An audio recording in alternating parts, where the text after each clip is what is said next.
So ngayon po na na-discuss ko na yan yung mga basic and fundamental principles of our criminal laws, punta na po tayo dun sa actual allegation against the Vice President po, Vice President Sara Duterte, kung saan ang sabi po ng NBI is that they recommend the filing of criminal charges, specifically of grave threats against her. Okay? So ang provision po na nagdi-discuss about grave threats is Article 282 of the Revised Penal Code. In summary po, in simpler terms po, ang ibig sabihin po ng grave threat or the crime of grave threat po is the commission of an act kung saan tinakot or tinreten mo yung other individual of an action that amounts to a crime. So klarong-klaro po yan under Article 282. Dapat po yung pinangtakot mong action dun sa kausap mo is something that amounts to a crime. Okay? So ngayon, balik po tayo dito sa lahat ng pinag-usapan natin.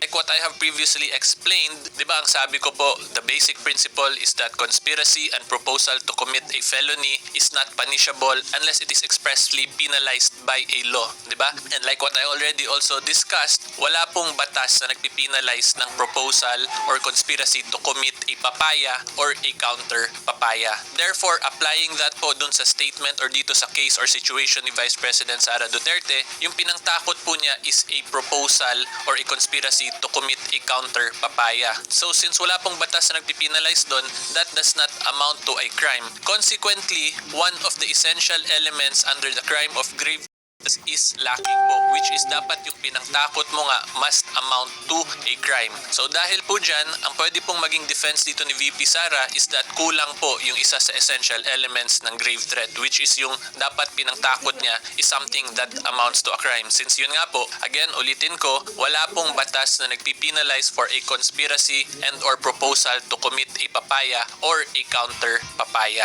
Diba? So yan po yung posibleng maging defense ni Vice President Sara against dun sa allegation sa kanya for grave threats. So ngayon, punta naman po tayo sa side ng prosecution. Of course, for the prosecution side po, simple lang po yung maging legal argument nila dyan is that yung pinangtakot or yung tinreten the act ni VP Sara dito is not a conspiracy or proposal to commit a papaya, rather it is the act of papaya yung pinangtakot niya. Yun po yung pwede nilang legal argument. However, kailangan po nila yun mapakita based dun sa actual evidence na meron sila and based dun sa actual statement ni Vice President Sara Duterte, kasi yun naman po yung basis ng kasong to, diba? However, kung ako po, I'll be completely honest with you, hindi po to dahil bias ako kay Vice President Sara Duterte or what, pero kung titingnan po natin yung statement niya, diba? Kaya ako nga po nilagyan ng mga underlines doon is because kung titingnan po at i-analyze po talaga natin doon, ang statement po niya can be considered as a proposal pa lang or as a conspiracy. Kasi kung titingnan po talaga natin yung statement ni Vice President Sara Duterte dito,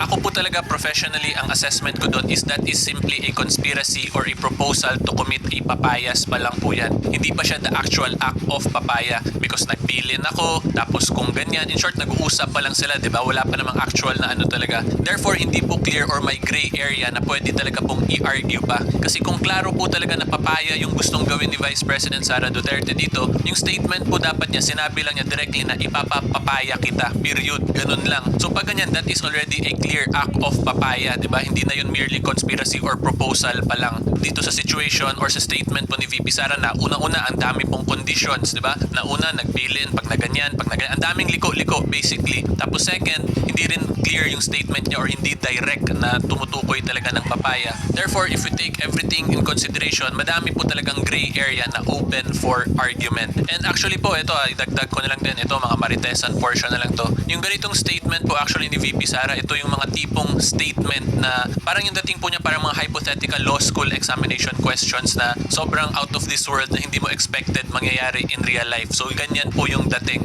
So ngayon dito, because of this kind of statement ni VP Sara, madami pong gray areas na pwede pong i-argue ng both the prosecution and the defense. Okay? Tapos idagdag ko na rin po pala, kung titingnan po natin yung circumstances which led to the outburst po of Vice President Sara, ang dami pong prior nangyari kaya uminit na talaga yung ulo niya. At tatandaan din po natin, one of the basic principles po of our criminal laws is that the accused must have a criminal intent to commit a crime. Meaning, sinadya po niya yung mga ganong statements para manakot talaga kasi grave threats po yung pinapag-usapan natin eh. So yan po yun. However, However, pag titingnan po natin, sobrang dami pong prior nangyari kung saan pwede rin po i-argue dito ni Vice President Sara Duterte na nagkaroon na siya ng clouded judgment for that portion of time considering nga po all the prior circumstances that occurred. In short, nagkagulo-gulo na po, therefore hindi na siya fully controlled when she made those statements. That is also a further argument na pwede paggamitin dito ng defense. Kasi again, criminal intent is important po in the crime of grave threats. And the state of the mind is also very important po for crimes committed under the revised penal code. Okay? And lastly po, tatandaan natin, ito pong sinasabi ko is based on my own professional assessment as a licensed lawyer po, based on unang-una po the facts that was presented to us dun sa statement na sinabi ni VP Sara na pinakita ko po sa una ng video, and second, from the legal basis that I cited also throughout my discussion. Okay? So yan po yung professional assessment ko dito in that situation. Hindi ko rin naman po sinasabi na ako lang yung tama because at the end of the day, hindi po trabaho ng abogado mag-determine kung ano yung proper interpretation of the law in relation to a set of facts. Ang may trabaho po niyan is the courts. Kami pong mga lawyer, our main job is to present legal arguments, meaning we apply the law and jurisprudence in relation to the set of facts of the case that we are handling. So in this case po ni Vice President Sara Duterte, kung matuloy po talaga yung filing, ang mangyayari po dito is ifa-file muna po yan sa prosecutor's office because the crime of grave threats po is subject to preliminary investigation. Therefore, yung investigating prosecutor po yung may trabaho para i-determine kung meron bang prima facie evidence with reasonable certainty of conviction para ituloy yung kaso at i-file talaga sa proper korte po. Okay? So yan po yan. Unang-una nasa prosecutor's office pa lang po yan or sa DOJ level po. Okay? So in conclusion, I'm expecting madami pong magre-react negatively dito sa video ko. Nevertheless po, that is okay. Pwede naman nyo po i-exercise yung right to free speech nyo. I-comment nyo po yung sentiments nyo dyan sa comment section. Pero wag na po kayo makipagdebate or argue sa akin kasi wala naman po tayo sa korte, di ba? This is simply me expressing my professional assessment of the situation as a licensed lawyer. Kung hindi po kayo agree, you are more than free to exercise your free speech in the comments and pwede rin po kayo gumawa ng video nyo kung saan explain nyo rin po yung point of view nyo, okay? Pero tandaan po ninyo, ako po ay licensed lawyer who can give professional assessment or professional opinions regarding legal matters po. Okay, so hopefully klaro yun guys. If you like